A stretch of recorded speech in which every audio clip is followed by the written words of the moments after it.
seconds and counting. 25 seconds and counting. We are still go. 20 seconds. Guidance alert. The guidance system now going internal. 15, 14, 13, 12, 11, 10, 9, 8. Ignition sequence start. 5, 4, 3, 2, 1.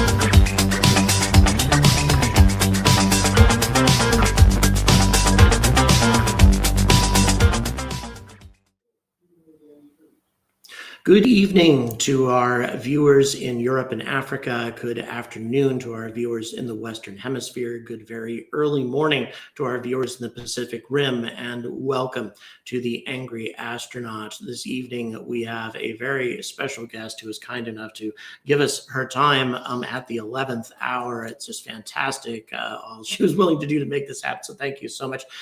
Debbie, would be so kind as to introduce yourself to the viewers. Yes, thank you. Delighted to be here.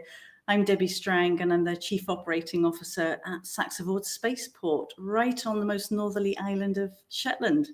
So just a fantastic opportunity on my first night, or second night of being here, and to have this opportunity. So we have an audience already gathered, and we're going to have an opportunity to take questions from our viewers in terms of what's going to be happening here, and also an interview, of course. BJ Turon, thank you so much for your support. Once again, real quick, where is everybody checking in from today? I'm sure that we have, as usual, viewers all over the world, so we're going to see where everybody is checking in from. Usually takes a moment before the lag here catches up and we can see where everybody's checking. We have Mulheim on Ruhr in Germany, and we have Formarks, UK. Thank you very much for joining us, John, as usual. Anton Nim in New Mexico, a supporter of our channel and a member of our team. We also have Lancashire, UK, two from Lancashire, UK, London, the Canary Islands. We have Buffalo, New York, Stockholm, Sweden, and Antonym, by the way, is Roswell, New Mexico. We have Colorado, Sierra Space, actually tuning in today. Thank you very much for joining us, Jake. We have Nottinghamshire, North Bend, Washington. We have Clifton, Ireland, New Forest, and we have New Zealand checking in, Birmingham, UK, Green Bay, Wisconsin, Toronto, Colorado Springs, Colorado, which is my hometown, Norfolk, and we also, Norfolk, UK, that is, Texas, Livingston, UK, French Canuckistan, Kalamazoo, Michigan, West London, so New Hampshire, Virginia, Leicestershire, Uxbridge, Oregon, New Zealand, Cumbria, all over the world as usual. That's what's magical about the internet and the fact that we can have these sorts of conversations. So let's go ahead and get started with, can you give us a brief rundown as to how this happened? How did these remote islands suddenly become the prime location for a European spaceport, and what is likely to be the first ever orbital launch from Western Europe? It is. It's quite a long, convoluted story, so I'll try and keep it brief. But in essence, the government, UK government, decided to do a review of potential sites throughout the UK that could hit sun-synchronous and polar orbit. So that was their effort.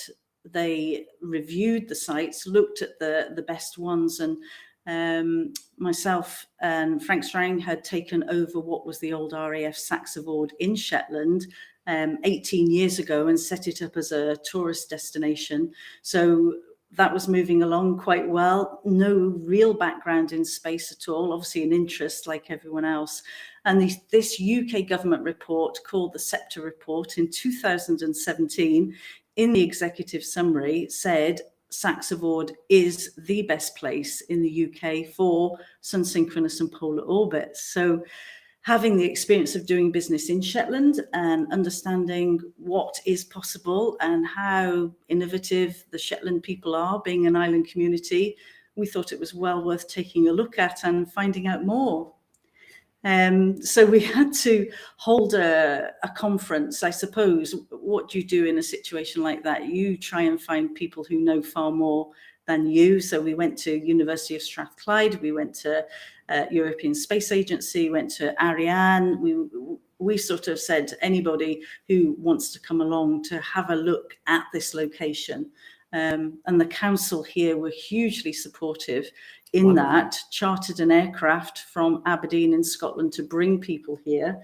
Wow. For a couple of days. And we said to everyone, we went out onto this virgin site. Actually, it's not a virgin site because it was an old World War II site. So it has certain memorabilia and bunkers and what have you, and said, is this the right location? And overwhelmingly, everyone said, yes, this is the right location. That's fantastic. So tell me, I mean, I'm sure that you know, we could make an entire documentary about the process of what you guys had to go through to get this place up. As a matter of fact, there's a gentleman making a documentary currently here about this. But tell me about some of the most significant challenges that you guys encountered, because surely, you know, Shetland, this of course was an RAF base, so they're accustomed to planes and that sort of thing, but must have been a bit intimidating for the thought of rockets flying out of here. What sort of challenges did you have to overcome in order to get opened up? I think to begin with, just the whole idea of building a spaceport, to anybody, when you go to the local council and say that's what we want to do, after they've got over the shock, to be honest, because it's the first in the UK, and then the local community, when you're deciding to do something like that and you're working on the planning permissions that you're going to need, of course you can't speak in detail because it needs to go through the formal process of consultation. So in the absence of anything else, you can imagine local people would have Googled spaceports and up comes Cape Canaveral. Yeah. And they're on a tiny island with 650 people thinking, is this what it's going to be? Right. So really, when we put in the planning applications to build, the consultation process where you ask obviously people's views was also an education process to try and explain the scale that the spaceport would be and what the likelihood would be of how it was going to operate. So education, as well as trying to seek their views on whether they were going to, you know, take to it and see whether it fitted within this landscape, within this community. So it was an unusual time. And then, of course, you put in your planning permission and the local council, you know, it has a process to go through. There's a lot of environmental management and a lot of the road systems to be looked at and everything, but nothing happens on site. And so, you know, maybe the skeptics think, well, what was all that about? They were talking about building a spaceport, and yet nothing is happening, and nothing can, because until you've got permission, you can't build. And so that was a really good opportunity to start our education work, so that there was some activity and start a podcast and all that sort of thing, just to try and start building the excitement and the education of everybody to understand what might be coming their way. Now, related to that, the CAA, when I was covering the Cornwall spaceport and what they had to go through in order to secure CAA permission and all that, it seemed to me that you guys got the green light from the CAA rather quickly in comparison to what they had to go. Now, I don't know, because there may have been a lot going on behind the scenes. Have you found the CAA has gotten easier to deal with and perhaps have been moving more quickly than they used to, or was it a very lengthy process for you guys too? I think of all the team members, I haven't had real sort of direct discussions with the CAA, but that probably is the case. You know, when anybody's doing anything for the first time, things are always going to take longer.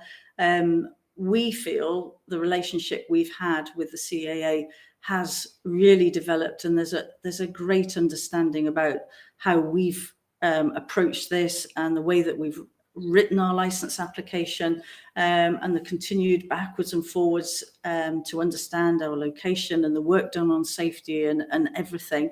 I think the team at no point would ever put the word that it moved at speed, but I don't suppose it could when safety is at the root of it. It absolutely needs to take the time it needs to take. So no, I mean, we for sure would always say that really the relationship now is great with the CAA. But, Great. But prior to that, in the very early days, we were almost starting this ahead of the Space Industries Act and, using the FAA regulations to look at, is this the right place? Because in the absence of our own, we look to the States who've been doing it very successfully for as long as they have. So a lot of the initial work was done using the FAA regulations. Gotcha. Yeah, and of course, as the viewers know, definitely a lot of I've had a lot of conversations with the FAA over the years, and they have gotten progressively better at what they're doing as well. I just want to say a thank you to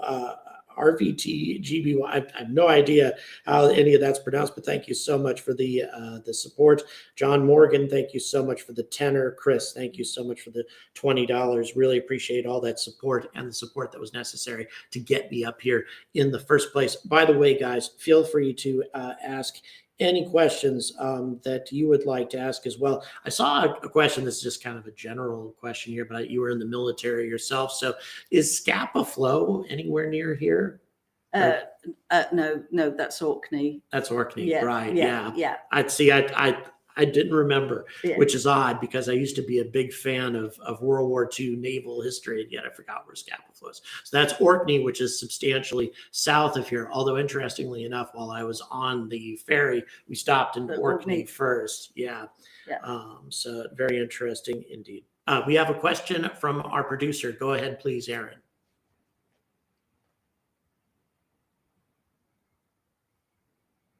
Would you consider integrating an airport into the spaceport? Is there a necessity for that? We don't need to do that because we have an airfield just down the road, actually, which we've leased. So, and it was a really active airfield, not part of Royal Air Force Saxavord. It was to take contractors out to oil rigs as part of the Shetland oil and gas sector. So it isn't in use all the time, but with a little bit of extension to the runway, we will be hoping to bring it back online, not for scheduled flights or anything, but certainly for cargo or some of our rocket companies wanting to bring staff or teams in. So we hope to do that, fairly soon. So we don't need to have it at the spaceport. We already have one. Fantastic. There's another question from Darth, who's a member of our team. Darth Rust, is there an estimate for the demand of the types of payloads from Saxavord? In other words, are people interested in sending up communication satellites or Earth observing satellites or science, that sort of thing? And how do you think that compares to other spaceports and what they're looking to do? So certainly what we're hearing at the moment, it's a mix, and, satellites for academia. And we know that. I think, just now with Rocket Factory Augsburg, it would be better if it came from them than, and this is what I think is part of the education process, that, even the timing and what have you, we know where we are in providing the infrastructure and the services and the support and the technical expertise that they need to assist them. But the actual anything to do with when the rocket's going to take place is really down to our launch service providers. So, so I would say, certainly all the different reasons that you've mentioned will happen at some point, but who knows exactly, on which launch. Now, connected to that question, actually, I'm curious. I've interviewed a number of folks who are engaged in the low Earth orbit cleanup side of things. And one of those companies was actually hoping to make use of local launch providers rather than sending all their stuff over to Cape Canaveral. Have you guys gotten any sort of engagement with those kinds of companies who want to clean up all the space junk in low Earth orbit, which is a very big thing? Have you heard anything about that? Not yet, no. But could, yeah, discussions could be going on. But no, I don't have any knowledge just yet. Right. Let's see. But I think we have another question. All right, I'm going to take a question from Ross real quick and then a question from my producer again. Are there limitations on the size of rockets that can launch from Saxavord, given that the rockets need to arrive by sea? And I'm assuming there's also limitations imposed by the government. So how big are the rockets? How big can they be? Yeah, so our planning is for rockets up to 30 meters. Yeah.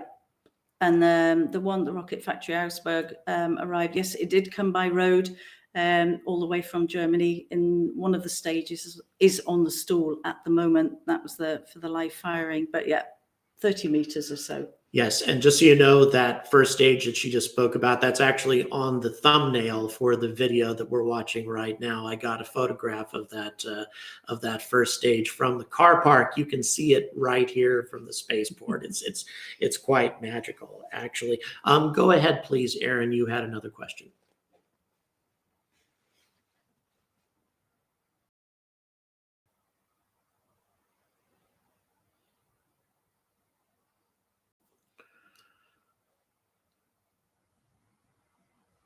Okay, so we had a question actually from the viewers that's being relayed to me.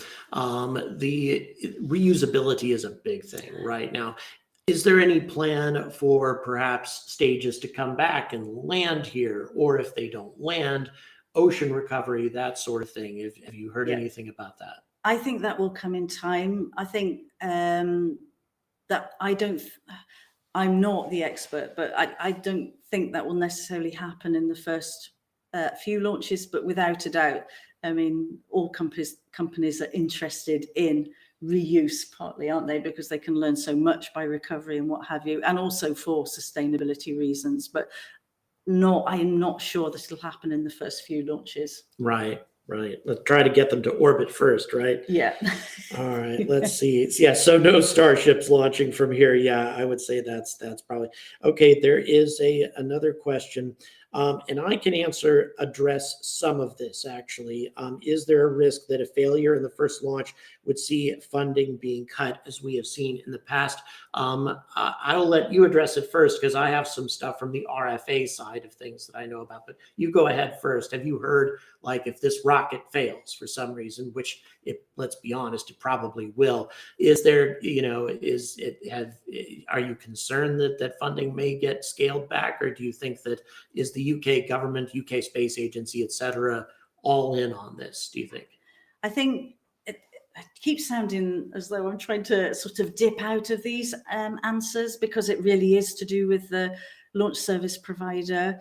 I think from our side, what we've got here is, because the site has got license and planning permission for 3 launch pads, that will give us long-term resilience. And, should there be an occurrence that means a launch pad is taken out, then, that is the flexibility that we will have compared to some smaller spaceports that are being sort of talked about at the moment that only has 1 pad. So that's deliberate. Being a private company, that's the sort of way we need to operate, with that flexibility, adaptability, and not dependent just on 1 launch pad. Yeah, definitely. This is something I noticed right away the first time I started learning about you folks, is just what a good business plan you have. Because most spaceports, most launch facilities like Rocket Labs, for example, even though they've been very successful, but Spaceport Cornwall was mostly dependent on Virgin Orbit. They seem to be recovering in spite of that. But you guys right from the start realized that let's go with as many launch providers as possible. And by the way, to address what might happen with a failure, RFA is actually fully funded for the first 3 launches. They are assuming that they'll have 3 failures before they have a success, even though they feel, I'll tell you, I've heard a lot of confidence from the RFA people here, because they are, by the way, living right here at the spaceport with us. And I've heard a lot of confidence that they're going to be successful on the first launch. But nevertheless, they are funded for 3 failures, just like SpaceX was for the first 3 Falcon 1 launches before they were finally successful with that 4th launch. So RFA has a very good business plan as well. Thank you very much. Really appreciate the support that just came in. Is their life in a gaming computer? I've often thought so when I've gotten frustrated with games. Okay, what are the future prospects for? Okay, this was asked before, but I believe before the broadcast got started from Ross here. What are the future prospects for a visitor center and a viewing area for the public to watch launches at Saxavord? We've been looking at all this actually, as well as, construction and building and license applications at the same time. We're very conscious that people will want to come and share the excitement of what we're doing and what's going on. And we were really fortunate. The council funded a piece of research to look at visitor potential, because it's not, it's about spreading the benefit economically in a really fragile area like this, that is going to offer jobs but also opportunities for other businesses to get involved and extend the tourist season. The facilities that we'll have here to support the spaceport will be open all year round, because the spaceport will be open all year round. So, quite often you see in remote areas the closing down of cafes and hotels, and that won't be the case here, because you've got a reason to have it open for the spaceport. So yes, we are working on all that at the moment, and I keep coming back to safety. Of course, safety will dictate how many people will be in the designated viewing area, and then looking back further, when you get to mainland Shetland, as they call it, that's where you arrive on the, if you fly into Sunborough, the south of the island. And if you arrive on the overnight ferry, you'll arrive in Lerwick. And then you've got 2 inter-island ferries to get up. So it's about an hour and a half. So it is a considerable journey to get here in some ways. It's part of the adventure. That's how we were describing it earlier, weren't we? Yes. So, yeah, all that sort of thing. We really would like people to come and visit. There's so much to see in Shetland, and our research said that people may come specifically for it, but they will stay longer to see what else is, on Shetland. And there is stunning scenery and Shetland ponies and Viking artifacts, and we've got the Viking in the background on the pull-up.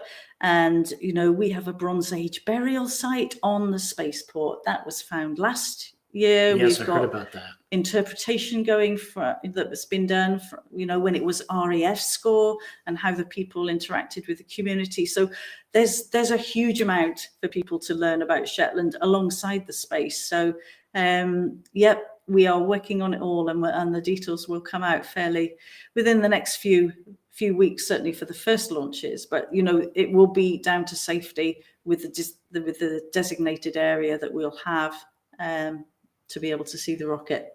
Fantastic. It's very exciting. Now, a question came in. I think I'll be able to field this one. Is the RFA rocket carrying a payload, or is this just a test launch? Well, it is a test launch. However, it is carrying payloads. And the reason it's carrying payloads is because the German space agency actually funded the cost of these payloads being on board. So the customers who are flying on this rocket are flying for free. Of course, they are still risking their payloads on this launch, but yes, there's a payload scheduled for both this launch and the second. By the way, are there any local companies that are on this launch, or are they mostly continental European customers, or do you know that are on this? I don't know, actually. Right. I don't think there are in the UK, but I'm not sure actually. I shouldn't really say. I don't know. And these are more details that we'll find out as time goes on. How is Shetland food? Well, they feed me here every day, and I'll tell you, it's fantastic. They have an immense variety of things that they've been serving up at the cantina, and it's just absolutely fantastic. Is there any pushback from environmental groups? This is a challenge, of course, that Boca Chica in the United States, the SpaceX facility, has been encountering a lot of. As a matter of fact, they're currently being sued over the whole thing. How do you find your relationship with environmental organizations going, given that so many rare birds migrate through here, that sort of thing? Yes, it's always been a really important consideration for us. And in our original planning application, the environmental, either the habitat management plans or the peat restoration management, it's a lot of detailed work that has gone on, and we've surveyed the birds now for more than 3 years. We know more about the site and exactly where nesting birds will be at any time. It's actually one of the planning conditions that until we have the data, we will not be launching in the bird nesting season. And when we do, certainly for the RFA live firing, we had noise monitoring equipment out and vibration sensors so that we can see what the effect is on the local wildlife and the birds. And to be honest, very little for the live firing. The birds up here are particularly resilient, but we still don't take that for granted. What we need to do is more testing. And we did that because we had two companies. We had a French company, Latitude, young rocket company, came across to do engine testing at the airfield that we mentioned earlier. And we've had High Impulse from Germany do engine testing. So we took that as an opportunity to start to build the relationships with these rocket companies to understand what they need from a technical point of view, but also start our understanding and practice with using this noise monitoring equipment, even just for engine testing, so that we're building that knowledge within the company too. And we have an ecological clerk of works that is out on site every day, checking that the construction team are aware of any new wildlife, or it's ongoing at really ground level. And then taking it up, sustainability and environmental management. Scotland is really doing a great amount on this with an environmental task force.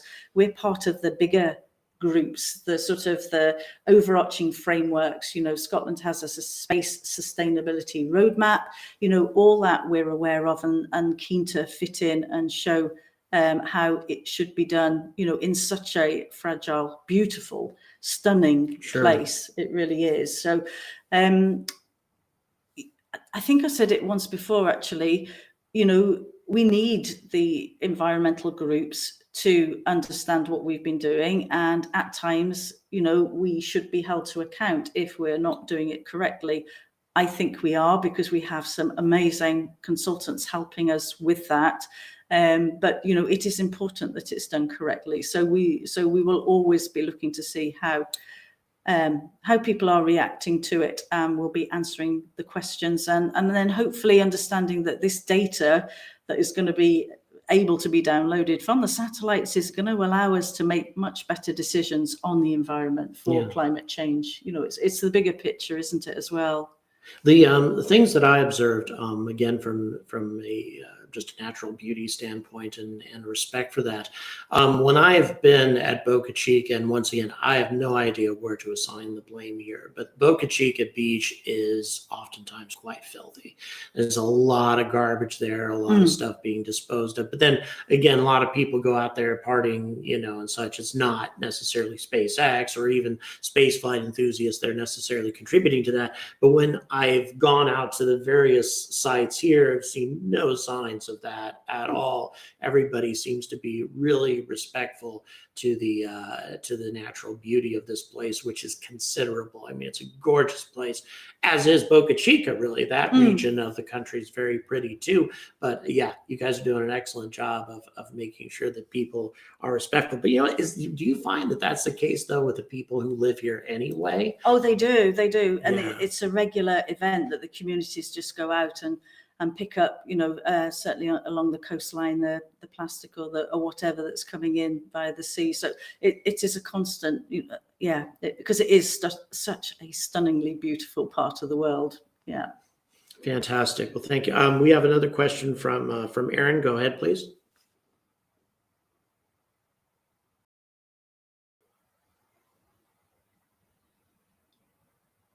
As far as providing live coverage for launches, which is, of course, something that I'm going to be trying to do here, is this something you tend to do a bit of in-house as well, or just the launch providers going to be doing that here and there? I mean, how are you guys? Do you have plans for that? I think we're still talking about that at the moment, and obviously working with Rocket Factory Augsburg has got to be the way to go. So we're working really closely on all the future comms with them and how we complement each other, or whether we do have a separate track for ourselves. I think it'll be a mix actually, but no, that detail's yet to come. But certainly the launch service provider will be doing so. And yeah, the excellent job they did with the live firing recently. Yeah, it's very impressive looking work that they did with it, no question about it. Yeah. But there were people at the beach and such who were covering that as it happened too, and I will definitely be one of those people in some location having a look when they fire the rocket up. So I'll be bringing that to you when possible. Peter, thank you so much for your support. For European launch site, you know, I don't know if anyone's really looking at the Black Sea coast. Now you've had a relationship actually with Turkey at some point. Have you heard anything as to whether or not there's any sort of private spaceports that they might be opening the Black Sea or anything? Yeah, No. Yeah, I hadn't heard anything about that either, but we did have a question from the viewers. We want to make sure we caught that. And at this point, wow, how time flies. We have actually already run out of time. So folks, I would really like to thank you so much for joining us today, Ms. Strang. I really appreciate the time you gave us on such short notice. It's been a really wonderful experience. I wish you all the best. Thank you so much. Thank you. I've loved it. Thank you very much. And until we see a launch from this facility, guys, which we're hoping will be a successful shot to orbit, I urge all of you to stay angry about space.